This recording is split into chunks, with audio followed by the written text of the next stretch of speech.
Endometriosis ఒక common gynaecological disorder.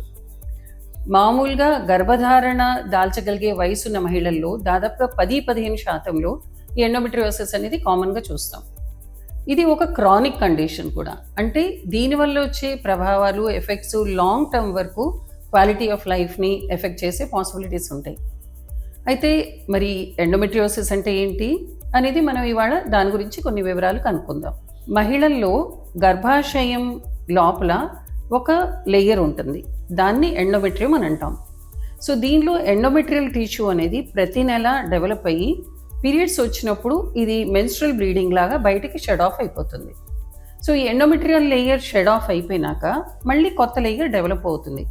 ఇది pregnancy రావటానికి, బికాజ్ ఎంబ్రియో ఇక్కడే అతుక్కోవాలి, ప్రెగ్నెన్సీ రావాలి. సో ఎండోమెట్రియం అనేది చాలా ఇంపార్టెంట్ స్ట్రక్చర్ యూట్రస్లో.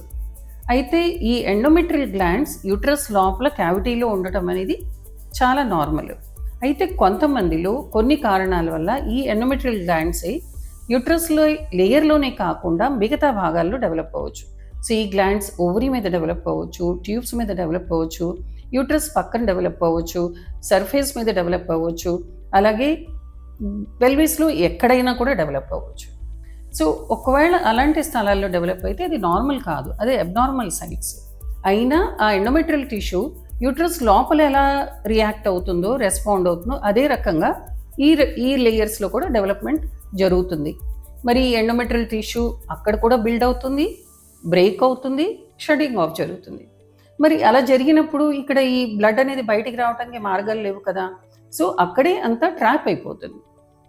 ట్రాప్ అయినప్పుడు ఓవరీలో ఎండోమెట్రియాటిక్ సిస్ట్లు అని అంటాం. అంటే ఓల్డ్ బ్లడ్ అంతా క్లాట్ అయ్యి అక్కడ కలెక్ట్ అవుతుంది, దాన్ని ఎండోమెట్రియోమా అని అంటాం. అట్లాగే హీలింగ్ ప్రాసెస్తో, అంటే ఇక్కడ అక్కడ బ్లీడింగ్ అయినప్పుడు, షెడింగ్ ఆఫ్ జరిగినప్పుడు స్కారింగ్ ఫామ్ అవటం, ఎడిషన్స్ ఫామ్ అవటం, it's a healing process, inflammation వల్ల వచ్చేది. సో అలా జరుగుతుంది. సో దీంతో ఎండోమెట్రియోసిస్ ఉన్నప్పుడు మిగతా భాగాల్లో కూడా ఎండోమెట్రియం డెవలప్ అయినప్పుడు ఇలాంటి ప్రాబ్లమ్స్ రావటం వల్ల మహిళకి కొన్ని ఇబ్బందులు, సిమ్టమ్స్ ఉండొచ్చు. అయితే ముఖ్యంగా దీనివల్ల ఉండేవి ఏంటి? ఒకటి, పీరియడ్స్ అప్పుడు పెయిన్ ఉండటం. సో ఇవన్నీ ఇన్ఫ్లమేషన్ ఎక్కువ ఉండటం వల్ల యూట్రస్ కంట్రాక్షన్స్ ఎక్కువయ్యి పీరియడ్ పెయిన్ ఉండటం. క్రానిక్ పెల్విక్ పెయిన్, అంటే ఎప్పుడూ కూడా పెల్విక్ రీజన్లో పెయిన్ కంటిన్యూస్గా ఉండటం అనేది. అలాగే ఇంటర్ కోర్స్ అప్పుడు కూడా పెయిన్ ఉండటం. ఇవన్నీ కామన్గా జరిగేవి. మరి లోపల స్కారింగ్ ఇవన్నీ ఫామ్ అయినప్పుడు పిల్లలు కలగటానికి కూడా ఇబ్బందులు అనేవి ఉండొచ్చు. సో ఎండోమెట్రియోసిస్ చాలా కామన్ కండిషను, అయినా కూడా దీని నుంచి ఇబ్బందులు లాంగ్ టర్మ్ కూడా ఉండొచ్చు. కాబట్టి దీని గురించి అవేర్నెస్ ఉండాలి మనకి. అండ్ ఇది అవగాహన ఉండి మనం ముందు నుంచే దీనికోసం డయాగ్నోసిస్ కానీ ట్రీట్మెంట్ కానీ తీసుకుని మెడికల్ ఇంటర్వెన్షన్ ఉన్నప్పుడు అట్లీస్ట్ ఈ సిమ్టమ్స్ సివియారిటీ తగ్గించుకోవడానికి చాలా హెల్ప్ఫుల్గా ఉంటుంది.